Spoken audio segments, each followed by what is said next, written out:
Grace and peace to you in the name of the triune God, Creator, Redeemer, and Sustainer. Amen. It's been a rough week in Mississippi and Louisiana. Hurricane Ida made landfall last Sunday as a Category 4, wreaking havoc along the Gulf Coast. The storm left hundreds of thousands of people without electricity or running water, and gasoline and groceries have been in short supply. Many people evacuated to areas not projected to be impacted by the storm, but many others chose to shelter in place. On top of flooding, food shortages, and storm damage, they're also facing heat indexes of above 100 degrees. The heat makes an already challenging situation even more dangerous. Two of the three most powerful hurricanes to hit Louisiana made landfall within 367 days of each other. Hurricane Laura last August and Hurricane Ida this past week. Earlier this week, I told Rebecca, I'm so glad we don't live in Louisiana. But what if we did? It's been a rough month in Afghanistan. After President Biden announced that U.S. forces would be pulling out, the Taliban quickly began organizing, laying siege to cities and provinces around the perimeter of the country and moving inward. As American troops and diplomats and Afghan refugees prepared to fly out from the airport in Kabul, the capital city, Taliban forces invaded the city and toppled the government. A rival terrorist organization, ISIS-K, attacked the airport, killing 13 U.S. service members and at least 79 civilians. The Taliban forced some women from their jobs and closed businesses such as salons. Women have been hiding or destroying their IDs, their education and employment records, anything they fear might make them targets of violence.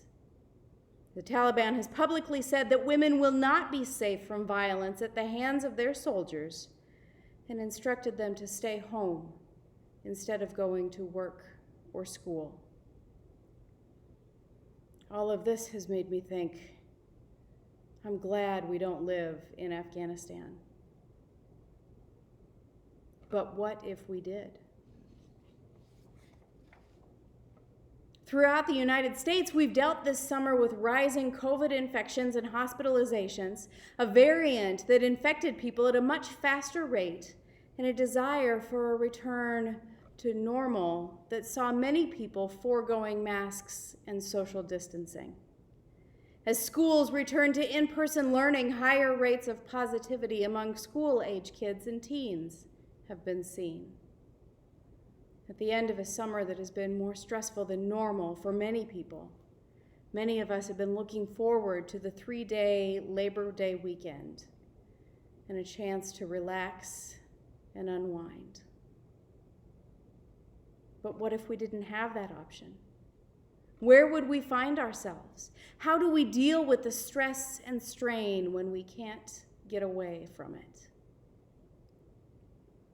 When we pick up Mark's gospel today, Jesus has been trying to get away for a while. He and the disciples have had a hard time recently. John the Baptist had been beheaded by Herod. When Jesus and his disciples heard about it, they buried him in a tomb and immediately tried to get away. Jesus took the 12 to the wilderness with the intention of resting, having a meal, and grieving for John.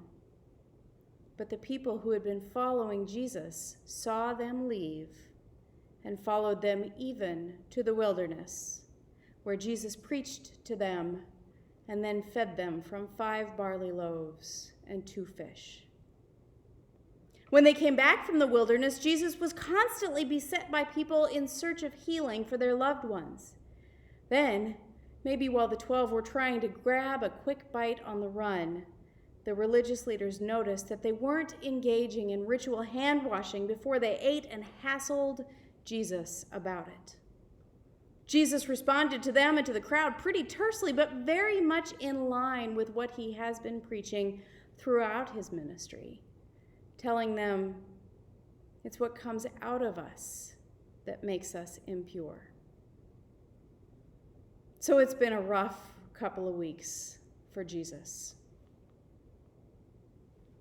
In our gospel reading for this morning, we learn that Jesus has gone to Tyre, an area northwest of Judea, where most of the people were Gentiles. Not only was he out of town, but he told his hosts not to let anyone know he was there. We don't know why he went, but I think he was trying to get away from it all for a while, to finally have some downtime. But somehow, word that he was there got out.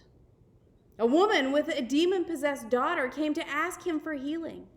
She broke all sorts of societal barriers to get to Jesus. First, because she was a Gentile, she was unclean by definition. Under the law of Moses, to have contact with an unclean person made someone unclean. Second, as a Syrophoenician, she was the descendant of ancient enemies of Israel. Lastly, it was generally considered taboo for a woman to approach a strange man and engage him in conversation. She shouldn't have even been around him without a male relative, and she shouldn't have talked to him unless he talked to her first. But she does, and she asks him for healing. And Jesus, who has just been lecturing his followers about the words we speak having the power to make us unclean, does something unthinkable. He insults her. He calls her a dog and says the children should eat before the dogs. That doesn't sound like the Jesus we think we know, does it? The word Jesus uses for children is a word that's used to describe people who are fully dependent on God, as children are on their parents. In other words, the people of Israel. He's drawing a clear distinction between who he's here to serve and who he's not. She tacitly acknowledges that in his eyes, she's not worthy. But then she turns it around on him, pointing out that the dogs get the scraps and crumbs that fall from the children's table. Let's just sit with that for a minute. It's uncomfortable, isn't it, to think about Jesus drawing a clear boundary between who he will and won't heal, between the people to whom he has been sent and the people to whom he hasn't. And let's be honest here, because we all sometimes think, I'm glad I'm not in their shoes, between us and them. Uncomfortable, isn't it? Particularly in the times we think about who we're glad we're not. People who live in storm-ravaged southern Louisiana, for example, or people in Afghanistan who live under daily threat of violence from a terrorist regime, or migrants at the border seeking asylum from Central American gangs. I could go on and on. If we brainstormed a list of the people we're glad we're not, it would be a long list. But I think we have something to learn from the Syrophoenician woman, and more importantly, I think Jesus has something to learn from her. She's brave, this woman. Not only does she dare to trespass social boundaries that should have been impenetrable, she also stands up to his rudeness and refuses to be rude in turn. And, very politely, she questions the principle he's standing on. When she points out to him that the dogs hang out under the table and wait for the kids to drop extra bits of food, the word she uses for children is a word that means just that. Infants and children, usually under 7 years old, no metaphorical uses included. In other words, she seems to be saying, why is anyone in or out? Why are we divided into the haves and the have-nots? The ones who follow the law of Moses and the ones who don't. The ones who receive healing from Jesus and the ones who don't. Maybe even the ones who carry God's blessing and the ones who don't. It's a big question, and an important one to ask because I think we all fall prey to that kind of thinking from time to time. In a kind of churlish manner, Jesus heals her child. There's no, your faith has made you well. No, you have received God's mercy. Just simply, you've made your point. You can go home happy. She's healed. And then he moves on, heads home, but interestingly, he goes out of the way to an area called the 10 Cities. These cities are mostly on the eastern bank of the Jordan, across the river and a little to the southeast of Galilee. These cities are also primarily Gentile, part of a separate territory from Judea. So he's still outside the territory of the people he has just defined as the ones he is here to serve. And he's given another opportunity to heal someone we assume is a Gentile. Interestingly enough, though, this one goes much differently. Jesus acts much more like we're used to seeing him act. The precise words and actions of the healing are recorded for us in the gospel. This prompts speculation. Why has Jesus come here, to the 10 cities, when he has just said the limits of his ministry were to the people who worship God and adhere to the law of Moses? Why does he willingly perform a healing here when he didn't want to in Tyre? Is he just resigned to be interrupted on his vacation? Or is he reconsidering the scope of his ministry? I think it's the latter, largely due to his interaction with the Syrophoenician woman. We'll see this play out in conversation with the 12 and in his future travels to Caesarea Philippi, another Gentile city. So what do we have to learn from her, this woman who seems content with scraps from the table? We feel like we're part of the in crowd. We're happy, confident in Jesus' love for us.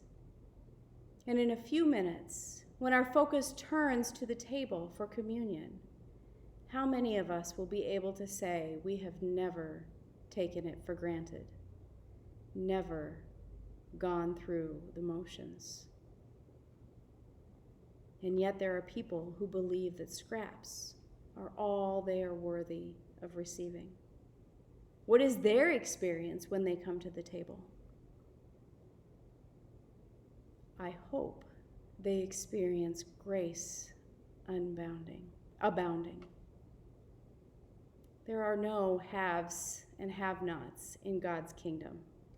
For as many groups as we could put on our glad we're not them list, we end up on other people's lists. Probably for reasons that would be as unfathomable to us as our reasons are to them. Whatever we have, someone else has something that we lack. But we are all on the same list for God. None of us are worthy. And yet, we are all loved by God into being. We are all healed by God's mercy. We are all recipients of God's grace. Not through our own actions, but through the actions of the one who lived among us. He allowed barriers to be broken.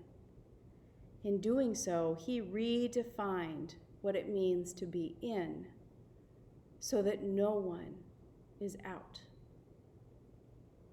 Today, when we shift our focus to the table, I pray that we will experience God's grace poured out to overflowing into us, so that we, too, are content with what we receive.